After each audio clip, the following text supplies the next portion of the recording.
We have built a new chicken house. I posted some pictures of it online the other day. However, I was excited and I posted those pictures before it was completely finished. And you guys wanted to know things like where the chicken's gonna roost. And then you wanted to know how they were gonna stay dry from the rain. And with this flashing up here. Well, hello, sir. And this is the finished product. I still need to install nesting boxes in here and they will go over here. We have built countless different styles of chicken houses out here. This one over here, this massive chicken house being the first one that we built. This was the second style of chicken house that we started to build. I believe that the metal around the bottom would better protect the chickens from predators, and it does, but it also doesn't make for really great airflow. Then we built this chicken coop really because we had this structure in the middle and on top left over from when we used to have goats. We used to store hay up there, and so we just built these like kind of wire walls attached to the roofing that was already there. There's actually two separate pens in here. We have Cochins on this side and Silkies on that side. This is the OG coop, and we built this over time, and we collected materials over time. The trusses were given to us. We collected wood from like the discount piles at lumber yards and like Lowe's and whatnot. We started with these two little runs right here and just kind of added on as we could afford it over the years. This chicken house is 20 by 40 feet, I believe, and each of these runs are on 6-foot studs by 20 feet. And then so these runs on the end are 10 by 6.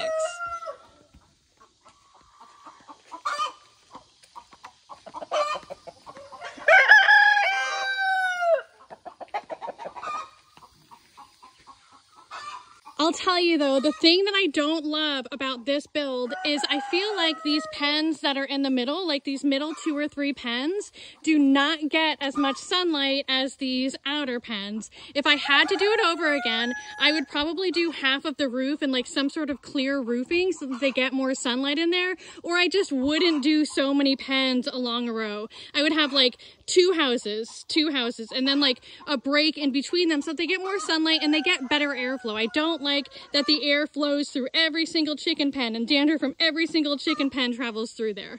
This is another style house that we built, and again we repurposed an old goat house. This used to be a goat house and we ripped off the walls and just put these studs up and wire around. This is my this is the blue lace red wind-up pen in here.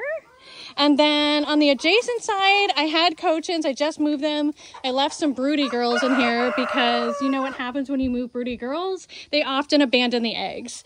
I'm not sure who I'm going to put over here, so that's actually pretty exciting to have a vacant pen. That doesn't happen often.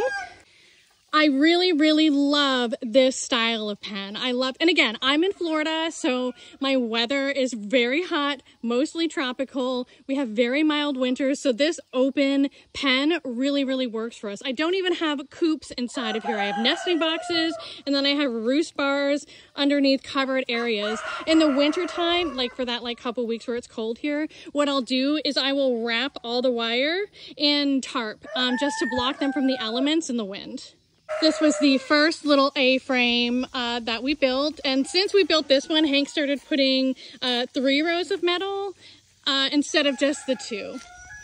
These are hands down my favorite. They're Hank's favorite because they are the simplest to build and put up as well. He's also really proud of this little hasp design. Look, this one is a good example of how, when I have nesting boxes in here, where the nesting boxes go. And Don Juan's pen. This used to be this little square used to be a standalone little chicken house, and we actually moved it over into this space, and then we added this big run onto the back end. I actually think this is probably one of the highest class chicken houses out here, which Don Juan really deserves, don't you, sir? He's a good boy. I've had questions too about how our chicken houses do in hurricane season down here and in storm season. And here's the thing, because they're so open with wire walls and because everything is screwed together, there's not really much for the wind to pick up. Last season when we got hit with Idalia, the biggest problem was trees falling on top of the chicken houses and not necessarily like anything getting blown over.